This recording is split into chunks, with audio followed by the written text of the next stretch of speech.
ప్రభునందు ప్రియులైన మీకందరికీ యేసుక్రీస్తు ప్రభువారి నామములో శుభవందనాలు తెలియజేస్తూ ఉన్నాం. దైవజనులు బ్రదర్ భక్త సింగ్ గారి పరిచర్యలో నుండి అలసిన వానిని ఓరడించు మాటలు. జూలై 16.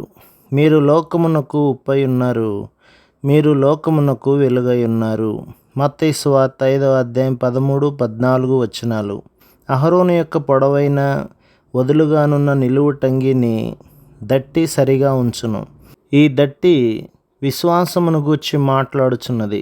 దేవుని సేవించుటలో అనుదినము మనము ఆయన నీతిని కోరుకొనవలెననియు మన స్వంత సామర్థ్యముపై ఆధారపడకూడదనియు ఇది మనకు జ్ఞాపకము చేయుచున్నది.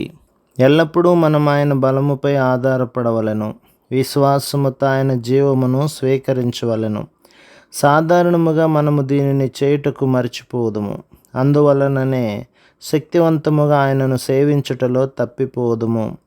చివరకు మన ప్రయాస అంతయు వ్యర్థమైపోవుటను కనుగొందుము. ఆయన యందు విశ్వాసం ఉంచవలెనని నేర్చుకున్నటకు అనేక సార్లు మనము తప్పిపోవచ్చును. విశ్వాసము ద్వారానే ఆయనను సేవించుటకు బలము పొందగలమని, మన స్వంత జ్ఞానమును తలాంతులను బట్టి ఆయనను సేవించలేమని ఈ దట్టి జ్ఞాపకము చేయుచున్నది. ప్రధాన యాజకుడు తెల్లని నిలువు టంగిపై ధరించిన నీలి వస్త్రము ఏఫోదు మనకు ప్రాముఖ్యమైన పాఠమును బోధించుచున్నవి. మత్తయి సువార్త 5వ అధ్యాయం 13-15లలో ప్రభువు మనలను ఉప్పుతో వెలుగుతో పోల్చెను. నీలి వస్త్రము ఏఫోదులో రెండంతల తలంపు కలదు. ఈ నీలి వస్త్రము ఏఫోదు ఉప్పుకు వెలుగుకు సాదృశ్యముగానున్నవి. మన తోటి విశ్వాసులకు మనము ఉప్పు వలె నుండవలెను. విశ్వాసులముగా మనము ప్రార్థనకు గాని ఆరాధనకు గాని కూడి వచ్చినప్పుడు దేవుని సన్నిధి అనుభవించుటకు ఒకరికొకరము సహాయకరముగా నుందుము. ఆ సమయంలో విశ్వాసులు మాత్రమే మనతో పాలిభాగస్తులు కాగలరు. ఆ విధముగా ఉప్పు వలె మనం ఇతరులకు ఉపయోగకరముగా నుందుము. అవిశ్వాసులకు మనము వెలుగు వలె నుండవలెను. క్రైస్తవులముగా మనము జీవించు జీవితము వారికి గొప్ప ఉపయోగముగా నుండవలెను. మనలో క్రీస్తు యొక్క జీవము చూచుట ద్వారా వారు ఆశీర్వదించబడుదురు.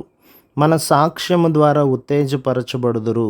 ఆ విధముగా నీలి వస్త్రము ఏఫోదు విశ్వాసుల ఎడల అవిశ్వాసుల ఎడల మనము కలిగి ఉన్న రెండంతల బాధ్యతను తెలియజేయుచున్నవి. అవిశ్వాసులతో పోల్చి చూచిన ఎడల విశ్వాసులు కొద్ది సంఖ్యలోనున్నారు. కొంచెము ఉప్పు మన ఆహారమునకు రుచిని కలిగించున్నట్లు లోకములో వారికి శక్తివంతమైన ప్రభావము కలదు.